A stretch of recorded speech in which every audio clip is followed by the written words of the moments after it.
Ok guys, ceux qui me connaissent depuis longtemps, qui me suivent dans les réseaux, vous connaissez mon amour pour le cinéma, bien sûr. Ceux qui me connaissent aussi pas mal savent mon amour pour les comic books. Par contre, il y a ceux qui me connaissent moins, ceux qui me connaissent pas personnellement savent pas mon amour pour le hip-hop.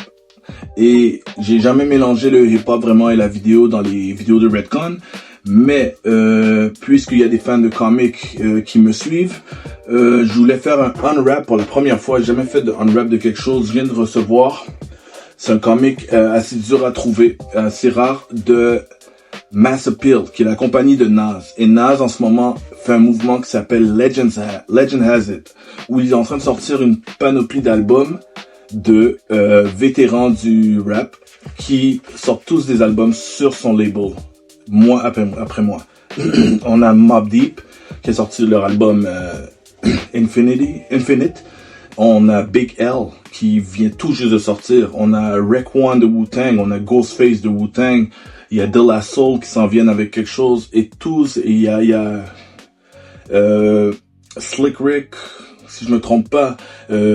Vraiment plus des vétérans de plusieurs époques sortent tous un album, et Nas est le prochain, si je me trompe pas, après Big L, qui sort son album en collaboration avec DJ Premier, que les gens, fans de Nas, moi c'est mon rappeur préféré, attendent depuis des lustres. Et il fait un comic book. La compagnie fait un comic book et je l'ouvre pendant que je vous parle. C'est un comic qui s'appelle Legends Has It, en collaboration avec Marvel Comics, où les personnages sont certains de ces rappers qui ont des pouvoirs, des habiletés, ils ont toute une description.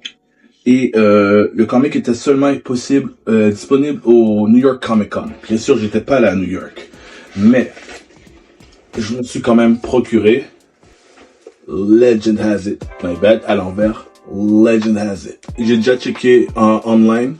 La valeur du comic a déjà monté parce que c'est rare, c'est dur à trouver. Alors là, c'est dur à voir, mais je vais vous montrer dans d'autres images. Le trio que vous voyez là, c'est De La Soul. En haut, on voit très bien Slick Rick. Si je me trompe pas, ces deux-là, en bas, il y a Ghostface et Raekwon là-dedans, qui ont chacun leur personnalité. Mobb Deep est là, Havoc a son propre rôle. Et puis, j'ai très hâte de découvrir ça et puis de le garder en sécurité, parce que ça va sûrement être un bel outil un bel objet de collection. Parce que oui, je collectionne les comics jusqu'à maintenant. Et c'est bien écrit ici. Les featured artists, si vous lisez Big L, De La Soul. DJ Premier est un personnage aussi. DJ Premier. Ghostface, Mobb Deep. Nas, Raekwon, Slick Rick.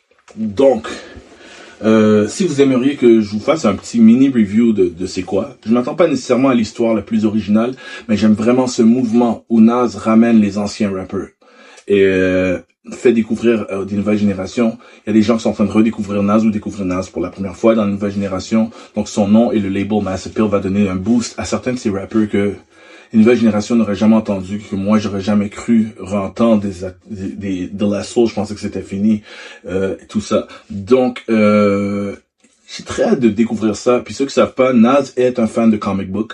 Nas dessine, c'est pas ses dessins à lui, il allait chercher des personnes vraiment de Marvel et de tout le monde de comic book. C'est lui qui a d'ailleurs aidé à faire ce comic book. J'ai pas son nom par cœur, mais c'est lui qui a fait, ceux qui connaissent les comic books, c'est lui qui a fait un des derniers livres de Doom. Il s'appelait juste Doom. C'est une histoire plus tard où il a comme été battu par Galactus, puis Valeria essaie de le ramener. Et c'était un comic qui commençait avec les lignes d'introduction. C'était des verses de MF Doom, le rappeur, ceux qui sont des connaisseurs de rap, de MF Doom qui était inspiré de Dr. Doom. Donc c'était un super beau cercle de connexion. Donc, Legend Has It, numéro 1. Je sais pas si ça va être un limited series, s'il y en aura juste un, s'il y en aura d'autres. Parce que de toute façon, même quand c'est juste un one shot, ils écrivent toujours numéro 1. You never know. On verra. Laissez-moi savoir si vous avez entendu parler de ça. Qu'est-ce que vous en pensez? Si ça vous intéresse. Alright? Peace. Redcon Movie Club.